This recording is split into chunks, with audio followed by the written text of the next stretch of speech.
গ্রীষ্মের সেরা ফল আম দিয়ে আজ তৈরি করব ঘন মজাদার সুগন্ধি আমের জ্যাম। খুব সহজ উপায়ে ঘরেই বানিয়ে নিতে পারবেন এই সুস্বাদু টেস্টি আমের জ্যাম। ব্রেড, রুটি কিংবা পরোটার সঙ্গে খেতে লাগবে দারুণ। তাহলে আর দেরি না করে ঝটপট শুরু করি।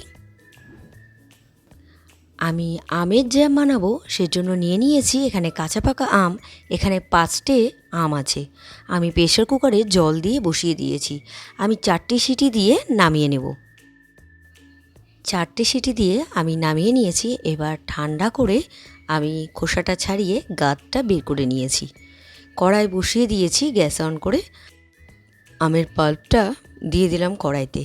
কিছুই দেবো না এখন, অনবরত একটু নাড়াচাড়া করে জাল দেবো।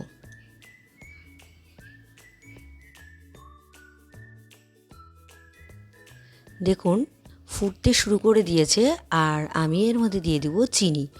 আমের মিষ্টি অনুযায়ী আপনারা এখানে চিনিটা ব্যবহার করবেন। আমি খুব বেশি এখানে চিনি ব্যবহার করলাম না, যেহেতু আমটা ভালোই মিষ্টি ছিল। আর সামান্য পরিমাণ মানে 1 চিমটির মতো নুন দিলাম। এবার অনবরত নাড়াচাড়া করে নিচ্ছি আমি। দেখুন আমি কিন্তু কোনো রকমের ফুড কালার ব্যবহার করিনি, তা সত্ত্বেও কালারটা ভীষণই ভালো এসেছে। আর কোনো রকম প্রিজারভেটিভও আমি এখানে ব্যবহার করব না। চিনিটা গলে গিয়ে দেখুন একটু পাতলা হয়ে গিয়েছে, একটু টাইট ছিল প্রথমে। দেখুন আমি আর কিছুই এর মধ্যে মেলাবো না। আপনারা চাইলে এর ফ্রুট কালার কিংবা কোনো রকম প্রিজারভেটিভ মেলাতে পারেন, তবে আমি কোনো রকম প্রিজারভেটিভ বা ফ্রুট কালার মেলাচ্ছি না এখানে। আর অনবরত নাড়াচাড়া করে দেখুন খুব সুন্দরভাবে একটা থিকনেস চলে এসছে।